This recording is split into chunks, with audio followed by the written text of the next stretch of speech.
দেখেন, যেটা ভালো সেটা প্রচার করতে হবে। আপনি ডক্টর ইউনূসের সমালোচনা করতে পারেন, আমিও করি। আমার থেকে আপনি খুব বেশি সমালোচনা করেন যে তা না, কিন্তু কিছু সিদ্ধান্ত আপনার পরিবার পর্যন্ত স্বস্তির কারণ হয়ে দাঁড়াবে। মানে আপনার পরিবারের কাছে ডক্টর ইউনূসের এই সিদ্ধান্তের যে রেজাল্টটা, যে ফলটা, সেটা পৌঁছে যাবে। বাংলাদেশে প্রথমবারের মতন একটা ভিন্ন রকম উদ্যোগ। এই গ্রুপটা এবং এই শুক্রের গোষ্ঠী কখনো বাংলাদেশের কোন সরকারকে স্থিতিশীল থাকতে দেবে না। ওই যে ইউটিউবের মধ্যে কি যে পয়সা কামানোর একটা রাস্তা আছে ওদের, সে পয়সা কামাইতেছে। আরে ভাই, পয়সা যদি লাগে আমাদেরকে বল, আমরা চাঁদা দিলে দেবো না, অসুবিধা নেই। বড় নেতা হওয়ার পরও জুলাই অভ্যুত্থানে ভূমিকা রাখা ইউটিউবারদের এভাবে গণমাধ্যমের সামনে গালিগালাজ করেন বিএনপি নেতা মির্জা আব্বাস। সামান্য কেরানির সন্তান হয়ে কিভাবে ব্যাংকের মালিক হয়ে উঠেছেন তিনি, এই নিয়ে রহস্য আজও ঘুরে বেড়ায় মানুষের মনে। নতুন করে গালাগালি দেওয়ার কারণে তার বিরুদ্ধে আঙুল তুলছেন সবাই। এবার মির্জা আব্বাসকে রীতিমতো কাঠগড়ে দাঁড় করিয়েছেন নিউ ইয়র্কে বসবাস করা প্রবাসী বাংলাদেশি কিশোরী প্রিসিলা। রীতিমতো ধুয়ে দিয়েছেন মির্জা আব্বাসকে। দলীয় সিদ্ধান্ত অমান্য ও শৃঙ্খলা পরিপন্থী কর্মকাণ্ডের অভিযোগে বিএনপি মির্জা আব্বাসকে দল থেকে বহিষ্কার করা হয়েছে। রাতে বিএনপির ভারপ্রাপ্ত দপ্তর সম্পাদক সৈয়দ ইমরান সালেম প্রিন্স স্বাক্ষরিত এক বিজ্ঞপ্তিতে এই তথ্য নিশ্চিত করা হয়েছে। বিজ্ঞপ্তিতে বলা হয়, দলীয় গঠনতন্ত্রের 5 গ ধারা অনুযায়ী বিএনপির প্রাথমিক সদস্য পদ সহ সকল পদ থেকে বহিষ্কার করা হয়েছে। জনাব মির্জা আব্বাসকে জয় বাংলা করে দিলেন পিনাকি ভট্টাচার্য। বাংলাদেশে মির্জা আব্বাসের রাজনীতি নেই, মির্জা আব্বাস জয় বাংলা হয়ে গেছে। পিনাকি ভট্টাচার্যের বিরুদ্ধে লাগতে গিয়ে মির্জা আব্বাসের রাজনৈতিক কেরিয়ার শেষ হয়ে যাচ্ছে, শেষ হওয়ার পথে। ইতিহাসের নিয়মে জনগণের ইচ্ছার বিপরীতে দাঁড়ানো মানেই পরাজয়। মির্জা আব্বাস এবং তার মতো নেতৃত্বের অবসান অনিবার্য। আমি লীগ এরকম প্রতারণা করে নাই জনগণের সাথে। বিএনপি যেটা করছে দেখেছেন, এটাই আপনাদের জার্নি, এটাই বাংলাদেশের রাজনীতি। এটাই হয় মন্ত্রী, দলের শীর্ষ নেতা, আর একাডেমিক যোগ্যতায় কেরানি হয়ে যার জীবন পার করার কথা ছিল, সে হয় মন্ত্রী। আগামী 12 এপ্রিল রোজ শনিবার। আগামী 12 এপ্রিল রোজ শনিবার। আসছে 12 এপ্রিল শনিবার। আগামী 12 এপ্রিল শনিবার। আগামী 12 এপ্রিল শনিবার। আগামী 12 এপ্রিল। আগামী 12 এপ্রিল রোজ শনিবার। আগামী 12 তারিখ অর্থাৎ শনিবার। আগামী 12 এপ্রিল শনিবার বিকাল 3টা। নতজানু পররাষ্ট্রনীতির পরিবর্তন করে বিশ্ব মানচিত্রে বাংলাদেশকে শক্তিশালী অবস্থায় পৌঁছে দিয়েছেন ডক্টর মোহাম্মদ ইউনূস। চীন ও পাকিস্তানের সঙ্গে মিত্রতা কৌশলগতভাবে বাংলাদেশকে নিয়ে গেছে সুদৃঢ় অবস্থানে।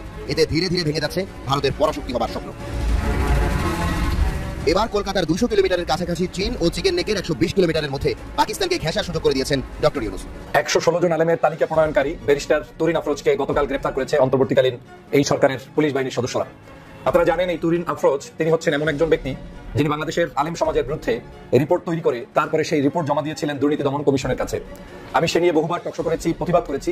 বাংলাদেশের বিভিন্ন ঘরানার আলেম, মানে এক বাক্যে যারা আলেম, বিভিন্ন মার্কাজের সাথে সম্পৃক্ত, কওমি ভিত্তিক প্রতিষ্ঠানের সাথে সম্পৃক্ত, দরবার ভিত্তিক মাদ্রাসার সাথে সম্পৃক্ত, কিংবা জামাত, হেফাজত, চরমনাই ভিত্তিক বিভিন্ন জায়গায় যারা সম্পৃক্ত, এই সর্বঘরানার এক বাক্যে যারা ইসলামের মূল কাজ করছে বাংলাদেশে, তাদের মধ্য থেকে 116 জনের নাম লিস্ট করে দুর্নীতি দমন কমিশনে জমা দিয়েছিলেন এই তুরিন আফরোজ। ডক্টর ইউনূস সরকারের অভূতপূর্ব নজিরবিহীন সিদ্ধান্ত। রাজনৈতিক দল হিসেবে বিএনপির আলাদা কোনো গুরুত্ব থাকছে না। আসসালামু আলাইকুম দর্শক, নতুন একটা নিউজে আপনাকে স্বাগতম। প্রিয় দর্শক, পিনাকিকে গালিগালাজ ও অপমান করে কঠিনভাবে ফেসে গেল বিএনপি নেতা মির্জা আব্বাস। মির্জা আব্বাসকে ধুয়ে দিয়ে এবার কাঠগড়ায় দাঁড় করালো যুক্তরাষ্ট্র প্রবাসী জনপ্রিয় ইউটিউবার প্রিসিলা। এদিকে ভারতের কলিজায় হাত দিল ডক্টর ইউনূস। 12 এপ্রিল একই ইতিহাস হতে যাচ্ছে বাংলাদেশে। বাংলাদেশের কলিজা জিতে নিয়ে একই জনকল্যাণমুখী সিদ্ধান্ত নিল ডক্টর মোহাম্মদ ইউনূস। বিএনপি নেতা মির্জা আব্বাসের ফেসে যাওয়া 12 এপ্রিল বাংলাদেশে নতুন ইতিহাস ঘটা। ভারতের কলিজায় ডক্টর ইউনূসের হাত এবং বাংলাদেশের কলিজা জিতে নিতে ডক্টর ইউনূসের জনকল্যাণমুখী সিদ্ধান্ত নেওয়ার ঘটনা ও প্রেক্ষাপট নিয়ে করা আমাদের আজকের ভিডিওটি খুবই গুরুত্বপূর্ণ। ভিডিওটি শুরু থেকে শেষ পর্যন্ত ধৈর্য সহকারে দেখে একটি লাইক দিয়ে সবাইকে শেয়ার করে দিন। আমাদের চ্যানেলে নতুন হলে চ্যানেলটি সাবস্ক্রাইব করে পাশে থাকা বেল আইকনে ক্লিক করে রাখুন। আমাদের ভিডিওটি আপনি বাংলাদেশের কোন জেলায় বসে দেখছেন বা শুনছেন সেটি অবশ্যই কমেন্ট বক্সে কমেন্ট করে জানিয়ে দিতে ভুলবেন না। এই গ্রুপটা এবং এই শুক্রের গোষ্ঠী কখনো বাংলাদেশের কোন সরকারকে স্থিতিশীল থাকতে দেবে না। ওই যে ইউটিউবের মধ্যে কি যে পয়সা কামানোর একটা রাস্তা আছে ওদের, সে পয়সা কামাইতেছে। আরে ভাই, পয়সা যদি লাগে আমাদেরকে বল, আমরা চাঁদা দিলে দেবো না, অসুবিধা নেই। বড় নেতা হওয়ার পরও জুলাই অভ্যুত্থানে ভূমিকা রাখা ইউটিউবারদের এভাবে গণমাধ্যমের সামনে গালিগালাজ করেন বিএনপি নেতা মির্জা আব্বাস। সামান্য কেরানির সন্তান হয়ে কিভাবে ব্যাংকের মালিক হয়ে উঠেছেন তিনি, এই নিয়ে রহস্য আজও ঘুরে বেড়ায় মানুষের মনে। নতুন করে গালাগালি দেওয়ার কারণে তার বিরুদ্ধে আঙুল তুলছেন সবাই। এবার মির্জা আব্বাসকে রীতিমতো কাঠগড়ে দাঁড় করিয়েছেন নিউ ইয়র্কে বসবাস করা প্রবাসী বাংলাদেশি কিশোরী প্রিসিলা। রীতিমতো ধুয়ে দিয়েছেন মির্জা আব্বাসকে। সাহসের প্রশ্ন রাখার পাশাপাশি টাকার উৎস জানতে চেয়েছেন ছোট্ট প্রিসিলা। গত রবিবার ফেসবুকে একটি স্ট্যাটাস দিয়ে মির্জা আব্বাসের একটি ফটোকার্ড শেয়ার করে সেখানে কিছু প্রশ্ন রেখেছেন প্রিসিলা। তিনি লিখেছেন, স্যার ধরে নিলাম ওনারা শুকুর কুকুর, কোনো কুকুর আপনাকে কামড় দিলে আপনি তো কামড় দিতে পারেন না, আপনি তো কুকুর না। এরপর এই বিএনপি নেতার উদ্দেশ্যে প্রিসিলা লেখেন, আমার পয়সা লাগবে, দেবেন? কার টাকা দেবেন, কিভাবে দেবেন, আপনার এত টাকার উৎস কি? প্রিসিলা ওই স্ট্যাটাসে আরও লেখেন, সবাই টাকার পাগল না, অনেকে দেশকে ভালোবাসে। আব্বাসকে উদ্দেশ্য করে লেখেন, পারবেন আবু সাইদের মতো বুক ফুলিয়ে বন্দুকের নলের সামনে দাঁড়াতে, মুগ্ধের মতো জীবন দিতে? ওই সময় বলেছিলেন ছাত্রদের সাথে আপনারা নেই।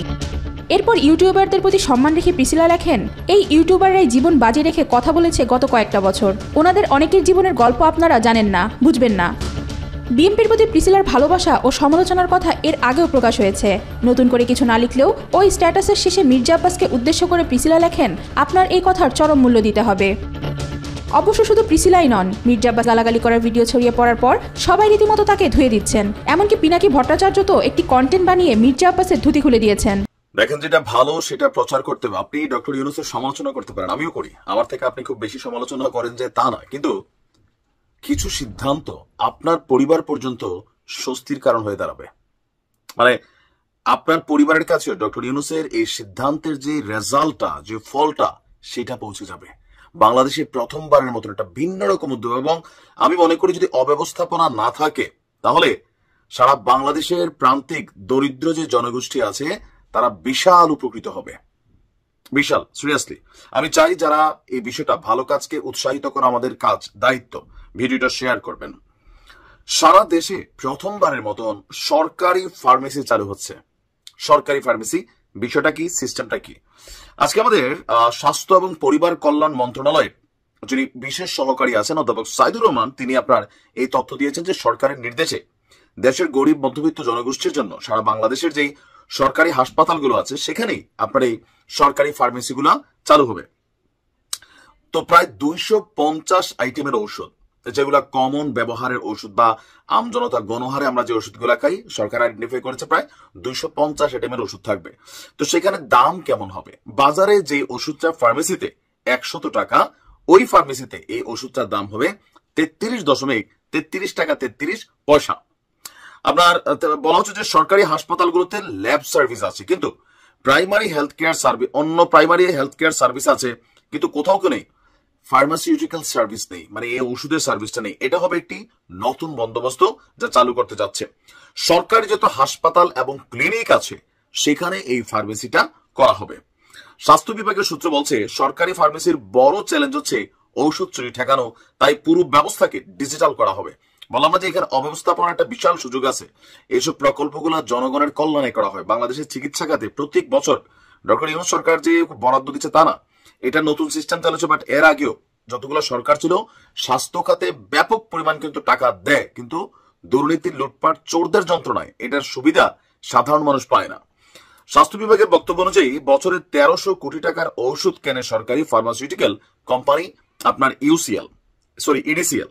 এবার থেকে বাড়বে বাজেট, প্রয়োজন অনুযায়ী বেশি পরিমাণে কেনা হবে ঔষধ, বাড়ানো হবে উৎপাদন সক্ষমতা।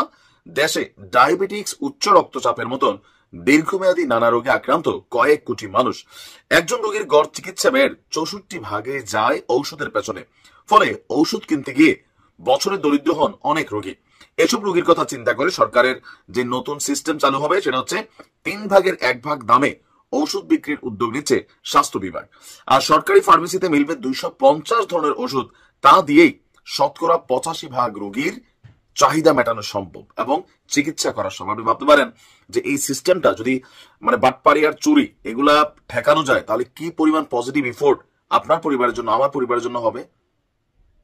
যেটা ভালো কাজ সেটাকে আমরা প্রশংসা করব, উৎসাহিত করব, ইভেন যেন চুরি না হয় সেটার জন্য আমরা নিজেরাও সচেষ্ট থাকবো। আসসালামু আলাইকুম। আপনারা জানেন যে সারা পৃথিবী আজ নির্বাক। গাজা জুড়ে যে ইসরায়েলি বর্বরতা গত 1.5 বছরের বেশি সময় ধরে চলছে, সেটির প্রতিবাদে আমরা আগামী 12 এপ্রিল রোজ শনিবার শাহবাগ থেকে মানিক মিয়া এভিনিউ পর্যন্ত মার্চ ফর গাজাতে আমরা অংশগ্রহণ করছি। আমি নিজে অংশগ্রহণ করব এবং আপনাদেরকে আহ্বান জানাচ্ছি ধর্ম নির্বিশেষে প্যালেস্টাইন সলিডারিটি মুভমেন্ট যেই মার্চ আয়োজন করছে সেখানে অংশগ্রহণ করার জন্য। আসসালামু আলাইকুম ওয়া রাহমাতুল্লাহি ওয়া বারাকাতুহু। আসছে 12 এপ্রিল শনিবার বিকাল 3টায় শাহবাগ থেকে মানিক মিয়া এভিনিউ পর্যন্ত অনুষ্ঠিত হতে যাচ্ছে ঐতিহাসিক মুভমেন্ট মার্চ ফর গাজা। আসসালামু আলাইকুম ওয়া রাহমাতুল্লাহি ওয়া বারাকাতুহু। প্যালেস্টাইন সলিডারিটি মুভমেন্ট বাংলাদেশের আয়োজনে ফিলিস্তিনের গাজায় সংগঠিত শতাব্দীর বর্বরোচিত গণহত্যার প্রতিবাদে মার্চ ফর গাজা শিরোনামে এক বিশাল বিক্ষোভ সমাবেশ ও গণজমায়েতের আয়োজন করা হয়েছে। আগামী 12 এপ্রিল রোজ শনিবার শাহবাগ থেকে শুরু হয়ে মানিক মিয়া এভিনিউতে যেয়ে এই মার্চটি শেষ হবে। আসসালামু আলাইকুম। আমরা সারা বাংলাদেশে বিচ্ছিন্নভাবে প্যালেস্টাইনের গণহত্যার প্রতিবাদে বিক্ষোভ করছি, কিন্তু বিচ্ছিন্নভাবে কিছু করা, আমাদের যে মেসেজটা দেওয়া সেটা যাচ্ছে না। আমাদের উচিত একত্রে এক জায়গায় এসে আমাদের ভয়েসটা যাতে আন্তর্জাতিক মহলে যায় যে বাংলাদেশের স্ট্যান্ড কি আসলে এই গণহত্যার বিপক্ষে। তাই শাহবাগে আমি যাব শনিবার 3টায়। আপনারা যারা আশেপাশে আছেন, যারা যোগ দিতে পারেন, এই শনিবার 3টায় আপনারা জয়েন করেন। আমরা কিছু কথা বলি এবং বিশ্ববাসীকে জানাই যে we are for Palestine, we will always be for Palestine and we will be with Palestine till the very end ইনশাআল্লাহ। আসসালামু আলাইকুম ওয়া রাহমাতুল্লাহ। প্যালেস্টাইন সলিডারিটি মুভমেন্ট বাংলাদেশের আয়োজনে আগামী শনিবার 12 তারিখ বিকেল 3টায় শাহবাগ থেকে মানিক মিয়া এভিনিউ পর্যন্ত একটি লং মার্চের আয়োজন করা হয়েছে, গাজা লং মার্চ, যেখানে আমি সশরীরে উপস্থিত থাকবো ইনশাআল্লাহ এবং দেশবাসীকে, সারা দেশের যে কোনো দলের, যে কোনো মতের, যে কোনো মতাদর্শের সবাইকে, দেশের প্রত্যেক অঞ্চলে, প্রত্যেক পরিবারে, প্রত্যেক ব্যক্তিকে আমি আহ্বান করছি এই মুভমেন্টে অংশগ্রহণ করার জন্য। এই ফিলিস্তিন ইসরায়েলি আগ্রাসনের প্রতিবাদে বাংলাদেশের আপামর মুক্তিকামী ছাত্র জনতা আগামী 12 এপ্রিল ঢাকার শাহবাগে মার্চ ফর গাজা কর্মসূচি ঘোষণা করেছে। সেই কর্মসূচিতে আমরা ইনশাআল্লাহ থাকছি। জুলাই যেভাবে দেশের আপামর ছাত্র জনতা রাজপথে নেমে পড়েছিল এই ফিলিস্তিনের আজাদির দাবিতে, দেশের আপামর ছাত্র জনতাকে আগামী 12 এপ্রিল শাহবাগে একত্রিত হয়ে মার্চ ফর গাজা প্রোগ্রামে অংশগ্রহণ করার জন্য সবাইকে আহ্বান জানাচ্ছি। আসসালামু আলাইকুম ওয়া রাহমাতুল্লাহি ওয়া বারাকাতুহু। আসছে 12 এপ্রিল শনিবার শাহবাগ থেকে মানিক মিয়া পর্যন্ত March for Gaza, March for ফিলিস্তিন। বাংলাদেশের শীর্ষ উলামায়ে কেরামের নেতৃত্বে আমরা আছি, আপনাদেরকেও দাওয়াত। আসসালামু আলাইকুম ওয়া রাহমাতুল্লাহ।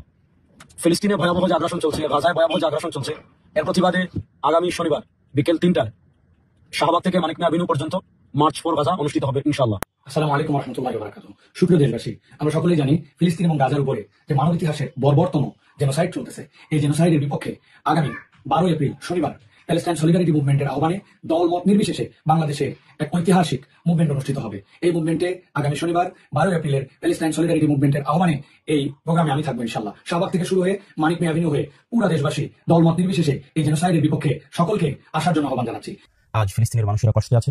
সমগ্র পৃথিবীর সকল মানুষের, সকল মুসলিম শাসকদের চোখের সামনে পৃথিবীর ইতিহাসের সবচেয়ে ভয়ঙ্করতম গণহত্যা চালানো হয়েছে গত 1.5 বছর যাবত। প্রায় 50,000-এরও বেশি নারী, পুরুষ, শিশু, এমনকি হাসপাতাল ও শিক্ষা কেন্দ্র করে রেহাই দেওয়া হয়নি। বর্তমান যুগের এই ফেরাউনদের বিরুদ্ধে আওয়াজ ওঠানো আমাদের ইমানি ও নৈতিক দায়িত্ব। বাংলাদেশে আগামী 12 এপ্রিল রোজ শনিবার, সেই উপলক্ষে মার্চ ফর গাজা আয়োজিত হতে যাচ্ছে, যা একটি জাতীয় আয়োজন। বাংলাদেশের পক্ষ থেকে এই জাতীয় আয়োজনে আমি আব্দুল্লাহ বিন আব্দুর রাজ্জাক নিজে অংশগ্রহণ করছি।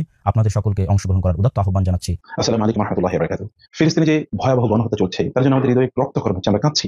আমরা আসলে দূর থেকে কিছুই করতে পারছি না, কেবল বিলাপ করছি, আর্তনাদ করছি। আমাদের অবশ্যই তাদের পক্ষে সলিডারিটি জানা দরকার, তাদের পক্ষে আমাদের প্রতিবাদ করা দরকার, আমাদের মত, আমাদের বক্তব্যগুলো অবশ্যই উপস্থাপন করা দরকার। বিশ্ব মিডিয়ায় সেগুলো যাওয়া দরকার। এটা একটা প্রেশার, এক ধরনের প্রেশার। কমপক্ষে আমরা আল্লাহর কাছে বলতে পারবো যে আমরা এতটুকু করেছি আমাদের সামর্থ্যের মধ্যে। আর সেই উদ্দেশ্যেই ফিলিস্তিন সলিডারিটি মুভমেন্টের অধীনে আগামী 12 তারিখ অর্থাৎ শনিবার, আগামী 12 তারিখ শনিবার ঠিক দুপুর 3টায় শাহবাগ থেকে মানিক মিয়া এভিনিউ পর্যন্ত মার্চ ফর গাজা এই কর্মসূচি অনুষ্ঠিত হবে। সেখানে আমি থাকবো, বাংলাদেশের বরেণ্য ওলামায়ে কেরাম থাকবেন, আপনারা অবশ্যই আসবেন। বিসমিল্লাহির রহমানির রহিম। জায়নবাদী ইসরায়েল গাজাতে গত 1.5 বছর ধরে গণহত্যা চালাচ্ছে। একজন মুসলমান এবং একজন মানুষ হিসেবে এই গণহত্যা দেখে যাওয়া কোনোভাবেই সম্ভব নয়। তাই আমরা গাজার সমর্থনে, গাজাবাসীদের সমর্থনে এবং প্যালেস্টাইনের সমর্থনে এক বিক্ষোভ সমাবেশের আয়োজন করেছি। এই বিক্ষোভ সমাবেশ প্যালেস্টাইন সলিডারিটি মুভমেন্টের নামে অনুষ্ঠিত হবে আগামী শনিবার বিকাল 3টায় এবং এখান থেকে আমরা ইনশাল্লাহ মার্চ ফর গাজা শুরু করব, যেটা শেষ হবে মানিক মিয়া এভিনিউতে গিয়ে। ইনশাল্লাহ আমি এই বিক্ষোভ সমাবেশে অংশগ্রহণ করব। আমি বাংলাদেশের সকল নাগরিককে, ধর্ম, বর্ণ নির্বিশেষে সবাইকে আমি অনুরোধ জানাচ্ছি, আপনারা মানবতার পক্ষে অবস্থান নিন এবং গাজার নিপীড়িত জনগণের পক্ষে যে বিক্ষোভ সমাবেশ অনুষ্ঠিত হবে, সেই বিক্ষোভ সমাবেশে সকলে মিলে অংশগ্রহণ করুন। আসসালামু আলাইকুম। ফিলিস্তিনের গাজায় গণহত্যার বিরুদ্ধে আগামী 12 তারিখ যে বিক্ষোভ কর্মসূচি হবে, আমি তার সাথে সহমত করছি। আমি এই বিক্ষোভের সাথে অংশগ্রহণ করার আহ্বান জানাই। আসসালামু আলাইকুম। আসসালামু আলাইকুম ওয়া রাহমাতুল্লাহ। আগামী 12 এপ্রিল শনিবার বিকাল 3টায় প্যালেস্টাইন সলিডারিটি মুভমেন্ট বাংলাদেশ কর্তৃক আয়োজিত হতে যাচ্ছে মার্চ ফর গাজা নামক একটি বিক্ষোভ মিছিল ও গণজমায়েত। উক্ত বিক্ষোভ মিছিলটি শাহবাগ থেকে শুরু করে মানিক মিয়া এভিনিউ পর্যন্ত গিয়ে সমাপ্ত হবে ইনশাআল্লাহ। এতে আমি উপস্থিত থাকবো ইনশাআল্লাহ এবং বাংলাদেশের শীর্ষস্থানীয় ওলামায়ে কেরাম উপস্থিত থাকবেন ইনশাআল্লাহ। আপনি উপস্থিত থাকুন, অন্যদেরকে উপস্থিত থাকার জন্য উৎসাহ প্রদান করুন। ডক্টর ইউনূস সরকারের অভূতপূর্ব নজিরবিহীন সিদ্ধান্ত।